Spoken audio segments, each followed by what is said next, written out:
Bonjour à toutes et à tous, bienvenue sur BlogPass. Aujourd'hui, on vous propose nos numéros 6 de notre top 10 des meilleurs pilotes de Supercross de l'histoire. On se rapproche On se rapproche du top petit 5. à petit du top 5, podium et premier. Ouais. Donc, est-ce que tu veux nous partager ton sixième? Ouais, encore une fois, c'est assez embêtant, puisque mon sixième n'est autre que ton septième, notre Australien préféré, Chad Reed. Donc je vais encore me répéter un petit peu. Après, comme je disais tout à l'heure, on ne s'est pas consulté, donc c'est intéressant de voir que nos classements se rejoignent, pour l'instant à une position près, pour le moment. Donc en sixième, Chad Reed, carrière impressionnante, très longue, pilote encore actif aujourd'hui, pardon. 18 saisons, enfin il est dans sa 18e année de Supercross. Il a marqué, même pas son époque, il a marqué plusieurs époques. Personnellement, je l'ai mis aussi à cette position-là parce que je suis assez fan et respectueux de la carrière, de ce qu'il dégage, de tout ce qu'il a fait, gagner en Grand Prix, et gagner en Grand Prix et avoir 18 saisons de pro aux États-Unis, c'est géant. Il a gagné quand même 44 finales. Il a gagné 2 titres avec, comme tu l'as dit dans l'épisode précédent, contre les plus grands de ce sport. 50% de podium pendant toute sa carrière. Ouais, surtout sur une carrière qui est hyper c'est une longue. carrière qui est hyper longue, donc forcément ça joue. Après, voilà, il a eu en moyenne 2,4 sur une carrière quand même de 18 années, 2,4, quasiment 2,5 victoires par saison. Voilà, c'est à peu près tout ce que j'ai à dire sur lui. Tu as dit des choses précédemment. Je vais pas tout répéter, juste carrière impressionnante, longue, 2 titres. Sa place est méritée aux portes du top 5. Je trouve que c'est bien de se rappeler, et moi c'est ce que, en préparant ce top 10, c'est En regardant les vidéos. Ouais, de se rappeler qu'en fait ça a été un... Maintenant en fait, et je pense que les mecs qui sont encore un peu plus jeunes que nous, ils vont se dire que c'est un pilote dépassé, c'est un pilote dépassé, etc. Parce qu'aujourd'hui, je pense que le pourcentage que tu as cité de podium, il est en train de descendre en ce moment, tu vois. Évidemment. Ouais. Évidemment, plus il roule et en faisant, il est plus trop éligible à un podium. Ça fait quelques saisons, forcément, ça fait descendre le pourcentage. Il fait plus de podium. Par contre, il participe à des finales et il enfile les saisons les unes après les autres. Bon, je sais pas s'il roule. Je pense que c'est les deux, mais il roule à la fois pour se faire plaisir et à la fois, je pense qu'il est dans une petite chasse au record. Ouais, les deux. Je pense que c'est un amoureux. Après, c'est sûr que contrairement à certains pilotes qui ont pris leur retraite très jeunes parce qu'ils étaient gavés, lui, je pense que la moto, c'est sa vie. Et il l'a déjà dit au cours de plusieurs interviews. La moto, c'est sa vie. Il aime ça. Je pense qu'il aime aussi les courses, être au supercross. Donc, il continue. Ouais, mais c'est respectable, mais ce que je voulais dire dans mon propos au début, c'est qu'il faut quand même se rappeler de ce qu'il a fait il y a maintenant 10 ans, quoi, en fait, où c'était une bête de course et qu'il était hyper compétitif, qu'il a eu des années où il s'est mis des bastons avec Stewart qui étaient mémorables. C'est sûr qu'aujourd'hui, on le voit se battre pour aller en finale. Il ne faut pas oublier que pendant 10 ans, il s'est battu pour le titre. Face à des mecs incroyables. C'est une question que je me posais aussi. Je me demandais, mais je pense qu'on en reparlera après, mais de me dire, est-ce qu'il y a vraiment... Qu'est-ce qui est bon, même chez les plus grands cadors, quand tu es sur le déclin, est-ce que c'est bien de les continuer à voir rouler et de pouvoir toujours les voir ou est-ce qu'il faut prendre ça le plus tôt possible quand tu es au sommet? Tout le monde dit que c'est le choix du roi quand tu es au sommet de partir, mais si tu as toujours envie de rouler, je trouve que c'est aussi bien ce que fait Reed, tu vois. La question que tu te poses, en gros, c'est est-ce qu'il faut partir quand tu as envie de partir ou est-ce qu'il faut partir quand tu es au sommet? Les deux sont respectables. Moi, j'admire la carrière de certains pilotes dont on parlera, je pense, un peu plus tard dans les épisodes suivants. Je trouve ça tellement beau de partir au sommet. Tu pars, on retient que tu es le numéro 1. À la fois, quand tu aimes ton sport, que tu n'as pas envie de... Ou même tout simplement que tu crois encore en toi.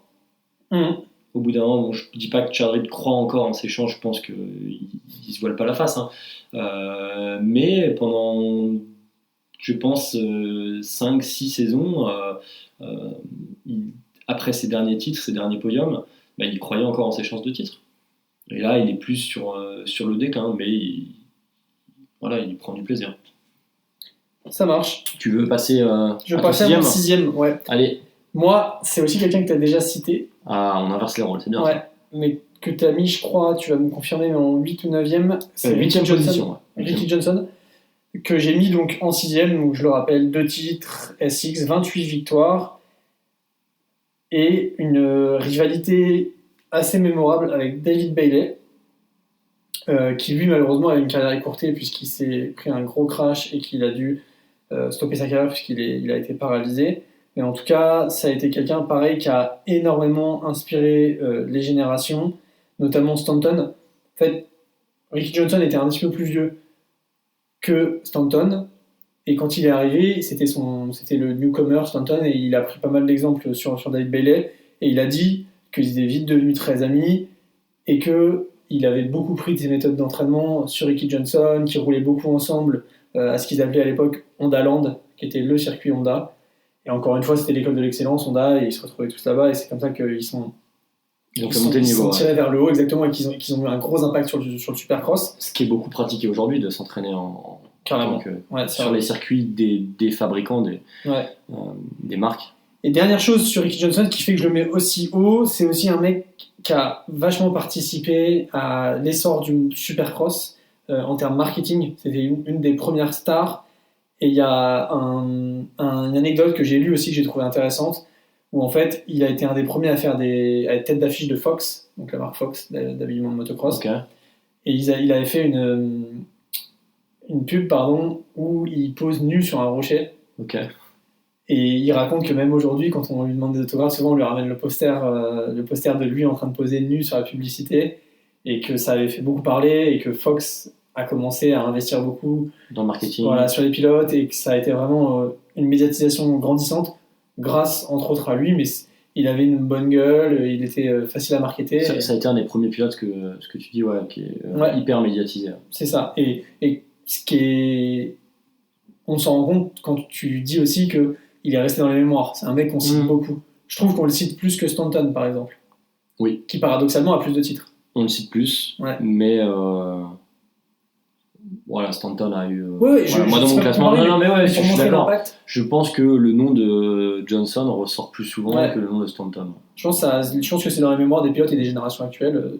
Ricky Johnson, un mec hyper important. Après, moi je suis pas forcément d'accord avec, du coup, je trouve que tu l'as classé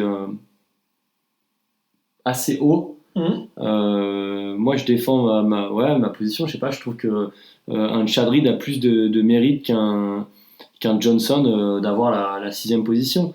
Si je te fais juste comparativement,